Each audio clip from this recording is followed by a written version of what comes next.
Hello friends, good morning. আজকে আমার day of আছে, তাই ভাবলাম যে শিলিগুড়িতে কিছু কাজ আছে, তো সেটা একটু করে আসি। তো হাজব্যান্ডকেও ফোন করে বলে দিয়েছি ও আসবে, তো ওর একটু লেট হবে জন্যই আমি একটু লেটে বেরিয়ে পড়েছিলাম। তারপরে টোটো করে আমি চলে গেলাম পানিকড়ি মোড়, সেখান থেকে বাসে উঠলাম। আর জটিয়াগালি আর ফুলবাড়ির এই রাস্তাটা এতটাই খারাপ যে গাড়িগুলো ওই দিক দিয়ে যাচ্ছিলই না। তারপরে গাড়ি ক্যানেল হয়ে গেল। তারপরে সেবক মোড়ে আমি গেলাম, যাওয়ার পরে দেখছি হাজব্যান্ড এখনও আসেনি। তবে ভাবলাম যে একটু হংকং মার্কেট, বিধান মার্কেট একটু ঘুরে আসি, তাই একটু ঘুরতে গেলাম। তো গিয়েই দেখছি যে এখানে ব্যাগগুলো আমার খুবই পছন্দ হচ্ছিল। তো এই ব্যাগগুলো মাত্র 100 টাকা করে, যে কোনো ব্যাগ নিতে পারো, সেটা 100 টাকারই প্রাইস। তো আমি একটা আমার মায়ের জন্য নিয়ে নিলাম। তারপরে আরেকটু ভিতরে গেলাম, বেশি ভিতরে যাইনি কারণ হাজব্যান্ডও চলে আসবে তাড়াতাড়ি, তাই বেশি ভিতরে আর গেলাম না, কারণ আমাদের কাজটা আর্জেন্ট ছিল, এই জন্য আমাদের কাজগুলো তাড়াতাড়ি সারতে লাগবে। ও আসছিল না জন্যই আমি একটু ভিতরে গেছিলাম ঘোরার জন্য। তারপরে এই দোকানটা দেখতেছি যে ইয়াররিংগুলো ভালো লাগছিল, কিন্তু ও এখনও গোছায়নি অনেক কিছুই, তো সেই জন্য আর আমি দেখলাম না। তারপরে হাজব্যান্ড আসলো, এসেই আমরা ডিরেক্ট চলে গেলাম এইচডিএফসি ব্যাংকে। এইচডিএফসি ব্যাংকের কাজগুলো সমস্ত কিছুই কমপ্লিট করেই আমরা বেরিয়ে পড়লাম সেবক মোড় থেকে টোটো করে। তারপরে আমরা পায়েলে পৌঁছালাম। আর পায়েলে যে জুডিওটা রয়েছে, হাজব্যান্ডকে বললাম যে সেখানে জুডিওতে চলো একটু শপিং করি। তো বলছে যে নেক্সট টাইম যখন আবার আসবো তখন শপিং করব।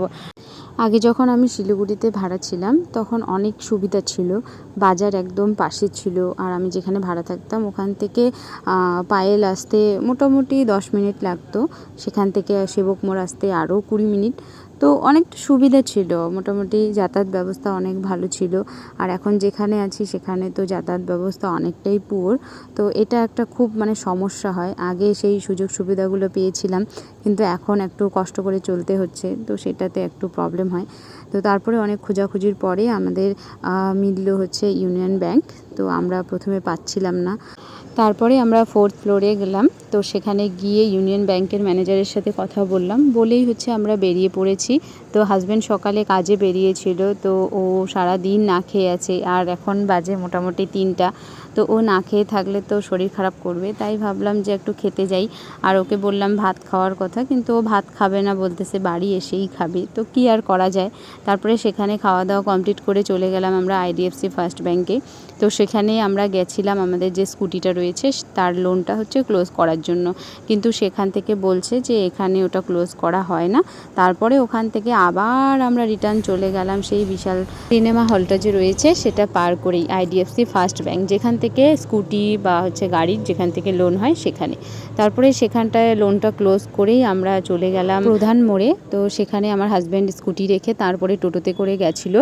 তো তারপরে সেখানে পাশেই বাজারের সামনেই আমরা ভাড়া থাকতাম। তো ভাবলাম যে বৌদির সাথে একটু দেখা করে যাই, যেহেতু এত দূর আসছি তো একটু দেখা করেই যাই।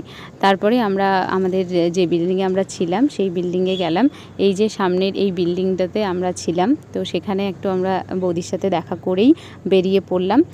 প্রতিটা মানুষ যদি প্রতিটা মানুষের সাথে সম্পর্ক যদি ভালো রাখে বা ভালো রাখার যদি চেষ্টা করে, তাহলে সে যেখানেই থাকুক না কেন, তাদের যতই যোগাযোগ না হোক, তাও কিন্তু তার প্রতি একটা যে টান সেটা কিন্তু থেকেই যায়। সেই ভালোবাসাটা, সেই টানটা সে অবশ্যই সেটা থাকবে, অবশ্যই একটা ভালো মানুষ হতে হবে।